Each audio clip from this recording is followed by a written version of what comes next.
So that happened. So yeah, now we're on Sony's E3 conference, and was in a lot of ways it was what I expected, and in a lot of ways it was a little bit different than I expected. So I'm gonna just go through it in order. So when it starts off, it doesn't start off in like the traditional like presentation that you see most of the time, most years. It kind of starts off with there. It looks like it's like a. It almost looks like a restaurant. It's like a banquet hall. It's like almost looks like like a wedding or something like that, like a wedding after party, and that's where everybody's seated. And a guy gets on stage, does a little bit of talking, really not that much, followed by a very cool banjo performance, and it's clear right away, just from what he's playing, that it's going to be a lead into The Last of Us Part 2, and that's exactly what it is. They show off some cinematics of The Last of Us Part 2, and the cinematic actually takes place in the banquet hall that the audience is in. That's cool, I guess, but there's a caveat to that. I'll get to that after this. But so they show the trailer. They show Ellie dancing with a girl, and then it goes into a flashback, and it shows gameplay of it. And the gameplay, honestly, looks very similar to how the first Last of Us looked. A bit more, I don't want to say cinematic, but it feels more intense. Like, I liked the first Last of Us. One of my problems with it was, like, everyone says it was, like, one of the greatest games ever made. I agree it has one of the best stories I've seen in a really long time and some of the best characters. But the gameplay was a little too slow. And I know it's a survival game, but there's so much walking and nothing happening that it does feel a bit like it was meant to be more cinematic than it was a game. And this one, from the looks of the trailer, it's hard to gauge from just the trailer. It looks like it's going to follow a lot of the same suit. But from the combat, it could be just this particular scene, but it looks more cinematic, more gameplay, if that makes sense, because there's like scenes where Ellie gets hit, and she really gets hit, and it really like feels like she got hit.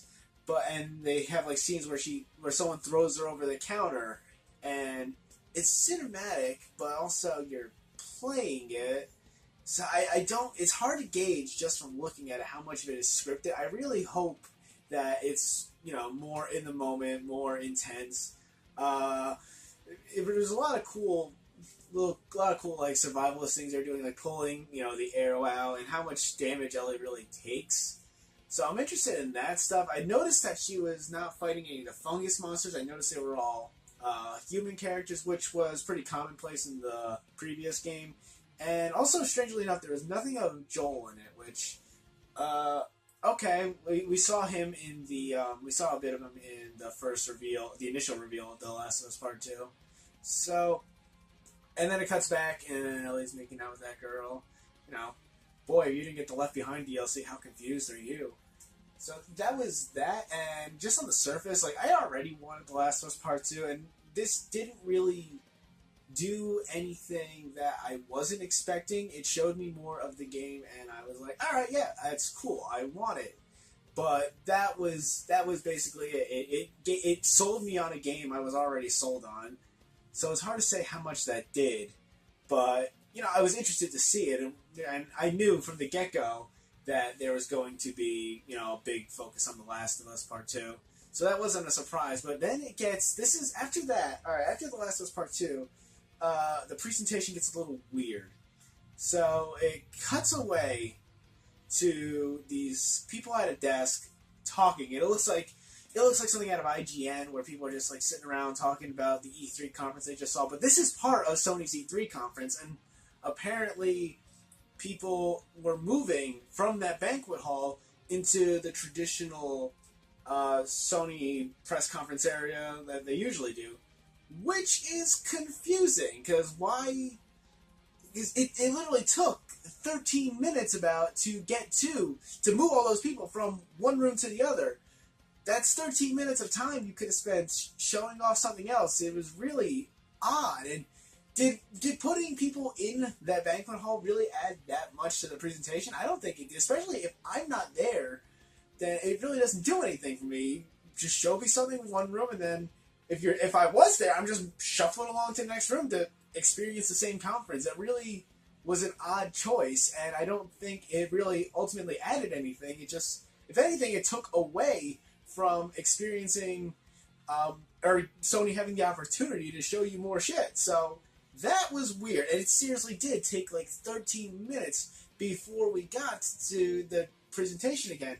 And while we're at this desk, this really, like I said, it's like a shitty IGN presentation or reaction to E3, where treated to these guys just bantering about, oh yeah, I'm excited for this, I'm excited for this.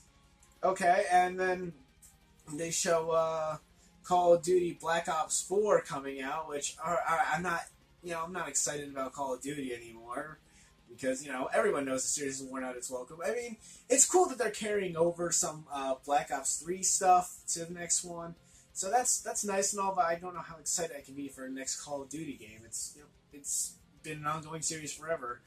The only thing I'm not excited for the campaign in the slightest. Call of Duty hasn't had a good campaign really since probably Modern Warfare 2, at least in my opinion. But I am excited at least for, I'm sure this one's going to have zombie mode as well, and I'll be excited for that. I hope it's good, because I don't remember if I played Black Ops 3. I know Black Ops 1 I really enjoyed the zombies. I think that was the one with the Kennedy, Nixon, and Castro thing. I forget the other guy. But they had that zombie mode. I really liked that zombie mode. And then Black Ops 2, I didn't get into it as much because the zombie mode had like a lot of fire and it made the screen red and it was just fucking irritating. And I don't think I touched Black Ops 3. So hopefully this one will at least have a good zombie mode. But it's not going to be a game I pick up right away. Definitely not. It's probably a game I'm going to pick up at a convention a couple years from now for like $10, maybe less. But alright, that's cool that that's coming. And then they showed some Destiny 2 Forsaken. I think it was an expansion or something. I don't know. It really didn't show that much, and I honestly didn't care. And then we're finally done with this really bizarre press conference sort of thing. We go back to E3, and it's a guy on stage playing, I called it Bamboo when I was live posting about it, but it's a windpipe he was playing. And nothing against the performance, it sounded pretty cool, but the one thing was, it sounded like it was about to end like 6 times, so when it finally did end, there was like a pause where people were like, is it over? Did we clap now? But that was a segue us into the next game, which is Ghost of Tsushima, and holy fuck, that game looks great. The visual style of that game is phenomenal. It looks so good. I'm not sure if it's Chinese or Japanese, because I saw something about Mongolians, and I'm pretty sure that's Chinese, but I could have sworn I saw hiragana in the text, and he was a samurai, I'm pretty sure, and that falls into Japanese as well. Regardless, the game, the art direction of the game, the graphics of the game, the set design is great, the cinematography of the game is phenomenal. The voice acting seemed decent, but it's probably, I really hope there is an option so I can set the language in the native language of whatever country it is, so it feels more authentic. So if it takes place in like feudal Japan, I'm gonna set it in Japanese lyrics, or not Japanese lyrics, Japanese dialogue, just to make it feel more authentic, and maybe practice my own Japanese at that point. So that looks really good. The gameplay seems to be like sort of Assassin's Creed-ish, but feudal Japan's, or maybe feudal Japan. I'm still not sure, but I'll fucking take it. It looks like a lot of fun. The environments are amazing. That I guess it's a boss battle that they show, because they showed a considerable amount of gameplay. That boss battle they showed, it looked gorgeous. It was something out of a Kurosawa movie. It looked fucking amazing, and I'm hyped. And that's an exclusive. And that's a good exclusive to get. I think that was a new game, and I want to point this out because they said during the fucking people at a desk thing, they said there was not going to be a lot in the way of new content, which does deflate the balloon a little bit, because that's a big thing with E3, is being privy to some new things. I don't think Ghost of Tsushima had a previous announcement. If it did, I wasn't aware, but this is my first time seeing it. Just as a first impression, the game looks fucking amazing, and I'm really excited to get it. The next game was Control. I don't know. I also don't know if this was the first time this was showed. But this looks really cool. It looks kind of like what Beyond Two Souls should have been, instead of this really shitty, hard to understand fucking movie or game, whatever the fuck that even was. This seems like more of what it should have been. It was third person shooting mixed with telepathy.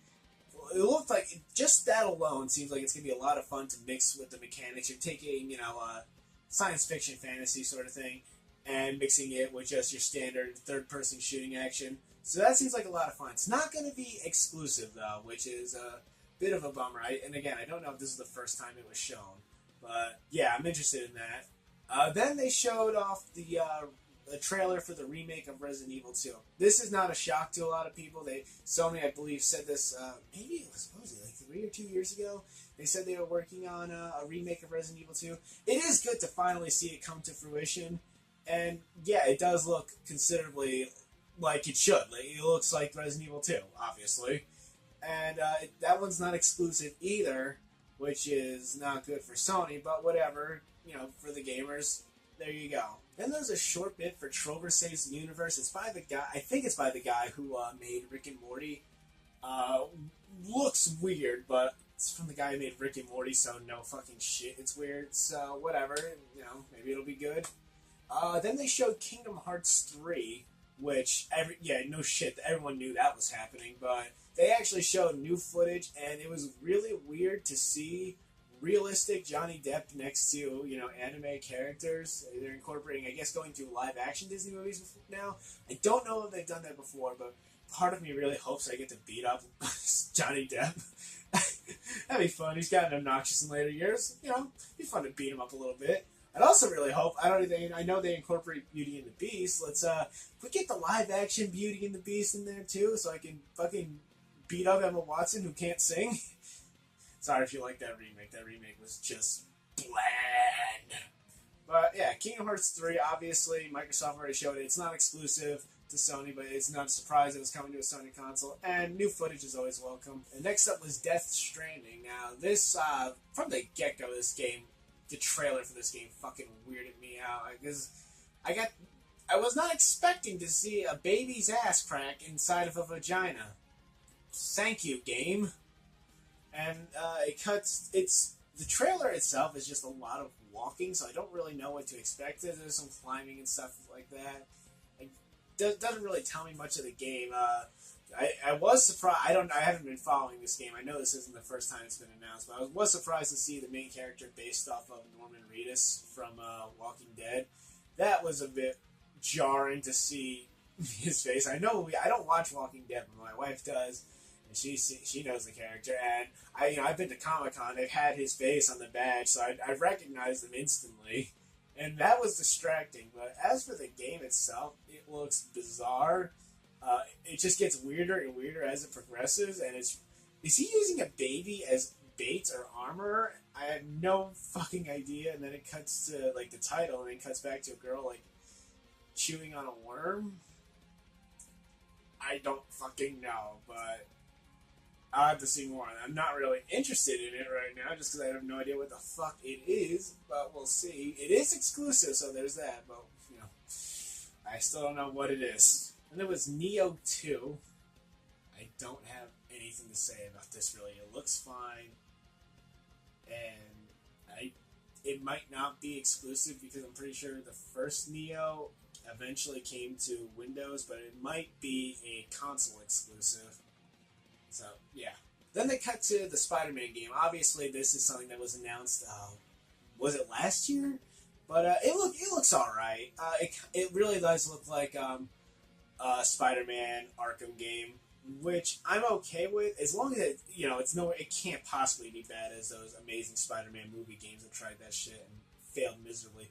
This one looks like it's going to have more solid gameplay, especially because it doesn't look like it's based on any sort of existing Spider-Man movie series or TV series or comic series. The one thing I was not impressed with at all is a lot of the designs of the villains. Shocker especially just looks lame. Scorpion looked okay. I wasn't really thrilled with him. The one thing that made me laugh is that Vulture just kept getting his ass kicked every 5 seconds. That was hilarious. Part of me kind of wishes that it was based on Michael Keaton's Vulture, just because I love Michael Keaton, but whatever. But the game itself looks fine. I'm not super hyped for it yet. I know they showed a lot of the gameplay of it, but it looks like what I expected. It's a lot of, it's a lot of the typical Spider-Man game stuff mixed with Arkham gameplay. I can't say I'm super excited for it, but I'm definitely looking at it. It is exclusive, so that's a good thing to have. And that was how they ended the presentation. And that was the weirdest part, is after that, the presentation just stops. It just comes to a halt, and they basically tell you to get the fuck out. And that was weird. It literally just comes to a halt. There's no thank you guys very much. They didn't do like a last minute surprise like Nintendo and Microsoft did. It just stops. And then they cut to the fuckers at the desk showing you Spider-Man some more. So that was Sony's E3 presentation. One thing I was surprised, I could have sworn we were going to see an update for Shenmue 3. I was really excited to see that. That did not happen.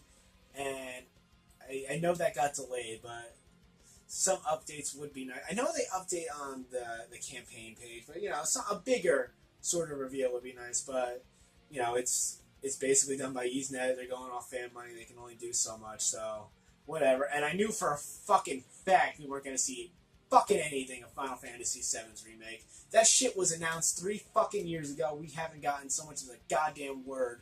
And the fact they're fucking restarting development, I am so irritated with that. At this point, if they just fucking made a port of Final Fantasy VII on PS4, Switch, or whatever, I'd buy that, because at this point, I just don't fucking care. It's been 3 years. Sorry, I'm really pissed, but I love Final Fantasy VII so fucking much, and they're just doing nothing with it. They're just wasting it. After they milked it for so many fucking years, now they're just wasting it. So that is aggravating as all hell. But, alright, so Sony's presentation as a whole, it's really kind of a mixed bag. In terms of presentation, it sucked, because they really didn't present.